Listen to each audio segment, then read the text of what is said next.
স্বাগত ভোরের পাতা নিউজ ডেট আপডেটে, সাথে আছে আমি জারিন যারা। আজকের অনুষ্ঠানে আমরা শিশু সংবাদ নিয়ে আলোচনা পর্যালোচনা করব। আমার সাথে আছেন সহকর্মী নুরুল ইসলাম। নুরুল, সাকিব আল হাসানের সাথে আমিনুলের তুলনা করা হয়েছে, আসলে কে এই আমিনুল ইসলাম? আসলে জারিন, আপনি জানেন যে সাকিব আল হাসান বাংলাদেশের একজন অলরাউন্ডার এবং খুব নামকরা একজন প্লেয়ার।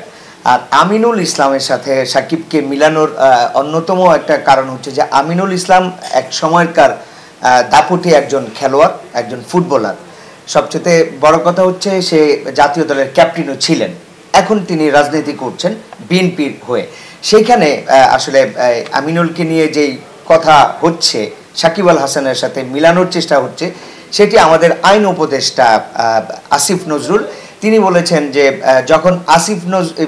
যখন আমিনুল ইসলামকে নিয়ে আওয়ামী লীগ রাজনীতি করেছে, তাকে গ্রেফতার করেছে, নির্যাতন করেছে, তখন তো আপনারা কথা বলেননি। সাংবাদিকদের উদ্দেশ্য করে আসলে আসিফ নজরুল এমন বাক্য বলেছেন, সেটা সামাজিক যোগাযোগ মাধ্যমে এসছে, যেটা গত বছর ডিসেম্বরে কিন্তু তিনি একটি লেখাও লিখেছিলেন আমিনুল ইসলামকে নিয়ে। তো আমিনুল ইসলামকে নিয়ে এই জন্যই আসিফ নজরুল এই মুহূর্তে তিনি যেহেতু সাকিব আল হাসানকে নিয়ে খুব অনেকেই পক্ষ নিয়ে কথা বলছেন, সাকিব আল হাসানকে নিয়ে এরকম একটি মামলা দেওয়া ঠিক হয়নি, হত্যাকাণ্ড মামলা দেওয়া ঠিক হয়নি, এমনভাবে বলছিলেন। তো তারই প্রতি উত্তরে কিন্তু আসিফ নজরুল আমিনুল ইসলামকে নিয়ে বলছিলেন। তো আমার মনে হয় যে দর্শকরা আমিনুল ইসলামকে, যারা ফুটবল পছন্দ করেন, ভালোবাসেন, বাংলাদেশের খেলা, বাংলাদেশকে, তারা আমিনুল ইসলামকে ঠিকই চিনেন। হয়তো এখন আবার নতুন করে তার নামটা আসায় তারা হয়তো আবারও চিনবেন আমিনুল ইসলামকে। আচ্ছা নুরুল, আওয়ামী লীগ সরকার থাকাকালীন আমিনুল ইসলামের সাথে কি ঘটেছিল?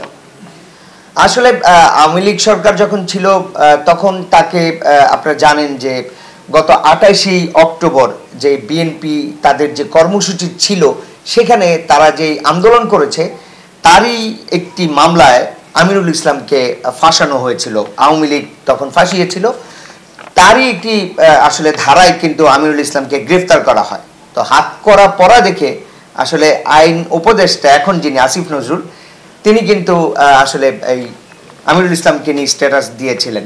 তো এই প্রসঙ্গে আসলে আমিনুল ইসলামের কথা এসছে আর কি। আচ্ছা নুরুল, সাকিব আল হাসানের বিরুদ্ধে নানা অভিযোগ তুলে এসেছে, যেটা আমরা জানতে পেরেছি।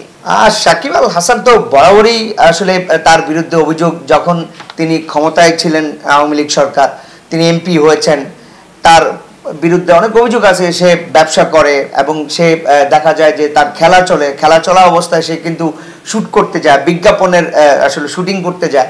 এছাড়াও আরো অনেক কিছু কিন্তু এখন বেরিয়ে আসছে, যেগুলো আমরা জানতাম না, গণমাধ্যম জানতো না। তার যে আরো শেয়ার কেলেঙ্কারি, তারপরে কাকড়ার বিজনেস রয়েছে, আরো অনেক কিছু হয়তো এখন বেরিয়ে আসবে।